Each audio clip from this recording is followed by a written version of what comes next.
Assalamualaikum warahmatullahi wabarakatuh. Anak-anakku kelas 9, bagaimana kabar kalian? Semoga kalian masih dalam keadaan sehat walafiat, tidak kurang suatu apapun, serta tetap dalam lindungannya. Anak-anakku kelas 9, pada pertemuan kali ini Pak Guru akan menyampaikan dan kalian akan belajar pertolongan pertama pada kecelakaan atau P3K, yaitu memahami dan memaparkan tindakan P3K pada kejadian darurat, baik pada diri sendiri maupun orang lain. Pemetaan kompetensinya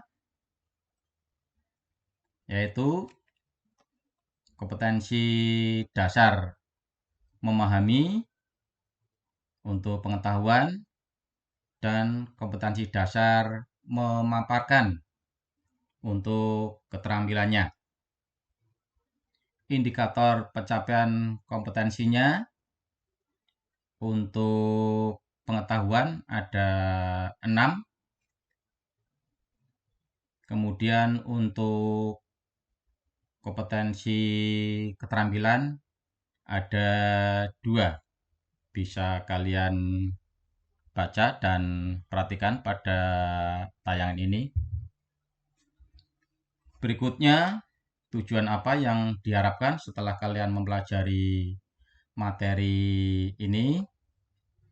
Ada 8, yaitu diharapkan kalian dapat menjelaskan pengertian P3K, menyebutkan tujuan P3K, menyebutkan prinsip-prinsip P3K, menyebutkan alat-alat yang dipergunakan untuk pertolongan pertama pada P3K, menyebutkan obat-obatan yang sering digunakan dalam P3K, menyebutkan kecelakaan-kecelakaan yang sering terjadi, lalu dapat memaparkan serta melakukan tindakan-tindakan P3K pada kejadian darurat pada diri sendiri maupun orang lain.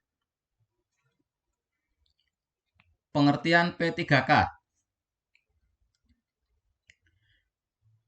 Pengertian pertolongan pertama adalah pemberian pertolongan segera kepada penderita sakit ataupun cedera atau kecelakaan yang memerlukan penanganan medis. Medis dasar adalah tindakan perawatan berdasarkan ilmu kedokteran yang dimiliki oleh orang awam atau orang awam yang terlatih secara khusus. Dasar hukumnya adalah merujuk pasal 531 KUHP. Ini bisa kalian baca pada tayangan ini. Tujuan P3K. 1. Menyelamatkan jiwa penderita. 2. Mencegah kecacatan. 3. Memberikan rasa nyaman dan menunjang proses penyembuhan.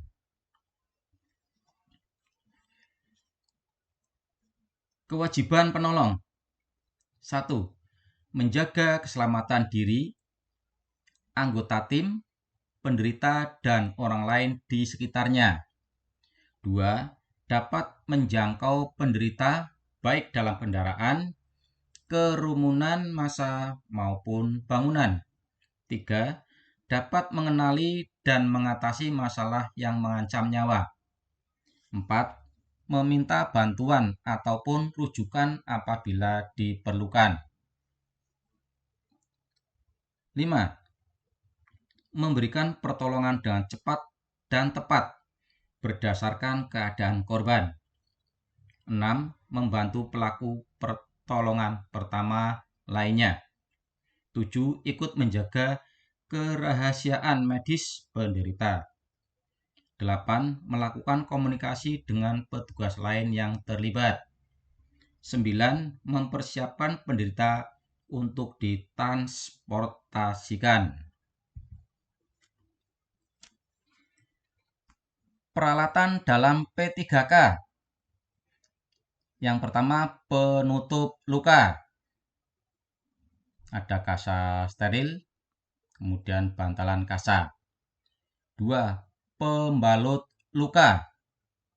Pembalut gulung, segitiga, tubuler, maupun pembalut rekat. Kemudian yang ketiga, cairan antiseptik.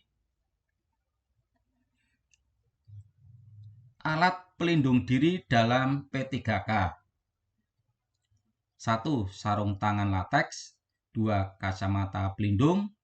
3. Baju pelindung. 4. Masker. 5. Helm pelindung.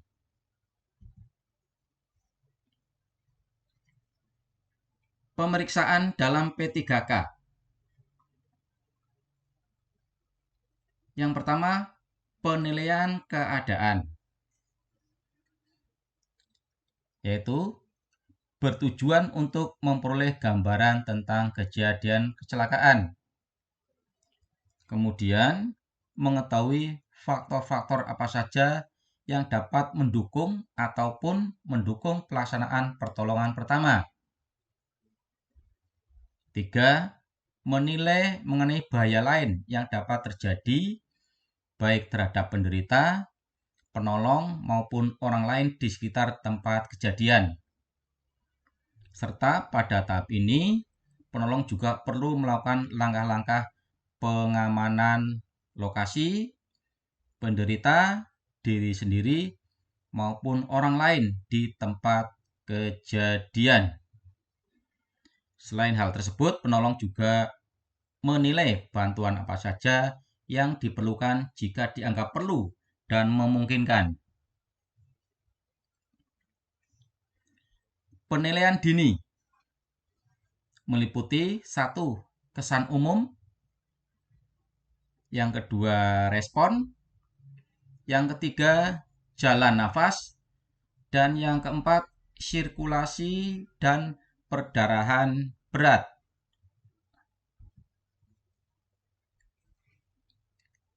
Berikutnya pemeriksaan fisik. 1. Perubahan bentuk. 2. Luka terbuka. 3. Nyeri tekan. 4. Bengkak. 5. Lainnya kaitannya dengan suhu tubuh dan tekanan darah. Kemudian pemeriksaan riwayat penderita. 1. Keluhan utama. 2. Obat-obatan yang diminum. 3. Makanan atau minuman terakhir sebelum kejadian. 4. Penyakit yang sedang atau pernah diderita. 5. Riwayat alergi. Dan yang keenam, kejadian yang dialami sebelum terjadinya gejala atau kecelakaan. Di gambar ini bisa kita lihat pemeriksaan nadi radial di lengan, kemudian pemeriksaan nadi karotis ini di leher, serta penilaian pernafasan.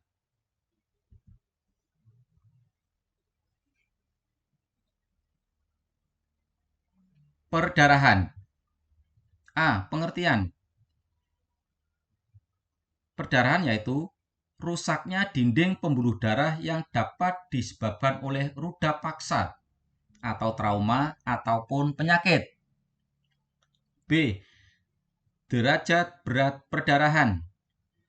Kehilangan darah sebanyak 1000 cc pada manusia dewasa merupakan hal yang serius. Sedangkan pada anak, kehilangan 500 cc darah juga merupakan hal yang serius. Sedangkan pada bayi, kehilangan 150 cc darah ini dapat mengancam nyawa. C. Penolong. 1. Gunakan alat pelindung diri untuk mencegah penularan penyakit melalui kontak dengan darah. 2. Hindari menyentuh mulut, hidung, mata, dan makanan sewaktu menolong penderita, karena dapat menjadikan media penularan penyakit melalui kontak darah. Macam-macam perdarahan. 1. Perdarahan luar, yaitu rusaknya pembuluh darah disertai dengan kerusakan kulit yang memungkinkan darah keluar dari tubuh. Di sini meliputi perdarahan arteri, perdarahan vena, dan perdarahan rambut atau kapiler. Kedua, perdarahan dalam. Penyebab umum perdarahan dalam ialah benturan keras dengan benda tumpul, terjatuh, ledakan, dan sejenisnya. Perdarahan di bawah kulit dan dapat berisiko tinggi. Tanda-tandanya: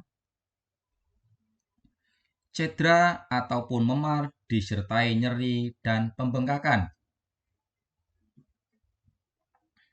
muntah darah, batuk darah, berak darah, kencing disertai darah, keluar darah atau cairan dari hidung atau telinga, baik berupa darah segar maupun darah hitam seperti kopi. Bisa kita lihat di gambar.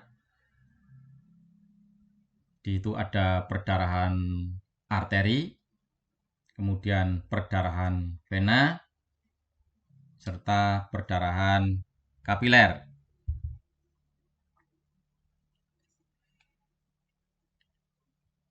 Penanganan perdarahan. Yang pertama, penanganan perdarahan luar. Tekan langsung. Menekan bagian yang berdarah tepat di atas luka. Umumnya perdarahan akan berhenti 5-15 menit kemudian. Beri pembalut tekan untuk menghentikan perdarahan. Yang kedua, elevasi, yaitu meninggikan darah luka lebih tinggi dari jantung disertai dengan teknik penekanan langsung di atas. Ini berguna untuk memperlambat perdarahan untuk luka di anggota gerak. Berikutnya, titik tekan. Menekan pembuluh nadi di atas daerah yang mengalami perdarahan. Terdapat 2 titik tekan, yaitu nadi brachialis atau pembuluh nadi di lengan atas, dan nadi femoralis, yaitu pembuluh nadi di lipat paha. Kemudian yang keempat adalah dengan cara lain, yaitu imobilisasi dengan atau tanpa pembidaian, kompres dingin, dan torniket. Yang kedua, perdarahan dalam, yaitu dengan cara baringkan penderita. Jangan memberikan makanan atau minuman pada penderita. Berikan oksigen bila ada, kemudian rawat sebagai shock. Di gambar kita lihat bagaimana teknik tekanan langsung, teknik elevasi, serta penanganan shock.